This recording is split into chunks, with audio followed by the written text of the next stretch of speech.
Ladies and gentlemen, well, today I want to speak to a young person who's been listening to me, and I'm basically referring to a young person who has been feeling the full throttle effects of COVID-19. I am talking about a young person whose business has been collapsing. I'm talking about you who has been losing friends. I'm talking about you whose, source of income has either, expired, or whose job has come to an end, and whose business is dwindling, or life is generally falling apart. I am referring to somebody who's looking at themselves and asking themselves, where do I start, or where do I go from here? I want to talk to you about the fact that you can stand up again and rebuild your life.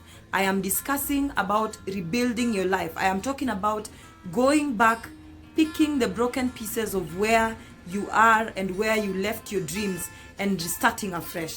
The one thing that we need to realize as young people is that God never makes us or molds us by giving us one dream alone. That there are so many things we can potentially do as a young people, such that when one door closes, another door opens.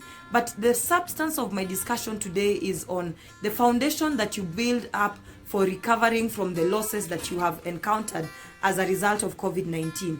I am talking about a foundation where you lay down and sit down with a pen, notebook and paper, rather a notebook and paper, and tell yourself that, first of all, these are all the possible things that I can do with myself, that I could probably get into art and design, that I could probably get into selling mutumba, I can probably get into selling food, I can probably, as opposed to doing my job, open a business that is in this particular line of interest for myself and begin from there. So first thing that you need to do is pick your notebook, your notebook and pen, and sit with yourself and list down all the things that you think you can potentially do, or all the dreams you have always had in mind, in terms of things you think you could achieve in your lifetime, and begin asking yourself, which of these dreams or which of these plans that I have had for my future life can I begin to execute now?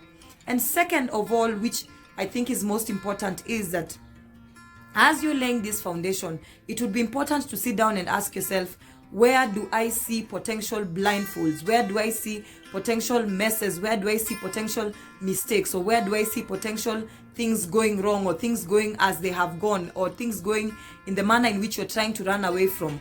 Then list down again, as a third step, what do you think you can potentially do to prevent these things from happening? These things that you call an eventualities that might happen.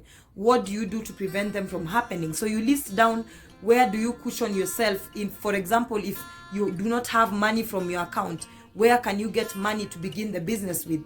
And if you're starting to ask yourself, where do you find this money? You list down a list of people that can help you acquire that money or access that money. List down the partners that you think you can deal with or work with, and begin mentioning right beside their names, how do you wish to partner with them? Because not every partner will partner with you in terms of money. Some of them will partner with you in terms of mentorship.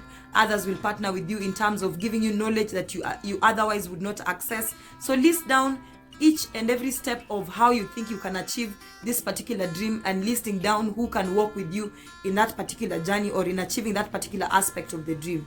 And above all else, ask yourself, what kind of foundation do you want to lay down for your businesses or for your life after this? What solid foundation do you want to lay down for yourself that shall foresee, or rather that shall never break in case of future pandemics or future and eventualities like these ones? That in case tomorrow we have another pandemic, or we have another issue that is not necessarily COVID-19, what structures will you put in place that will ensure that indeed you still stand strong and remain standing strong? So I hope that this conversation is causing you to think about your life, causing you to get down with your notebook, pen and paper, and as I have mentioned, number one, list down everything that you can potentially do as a young person, everything that you have potentially thought about doing.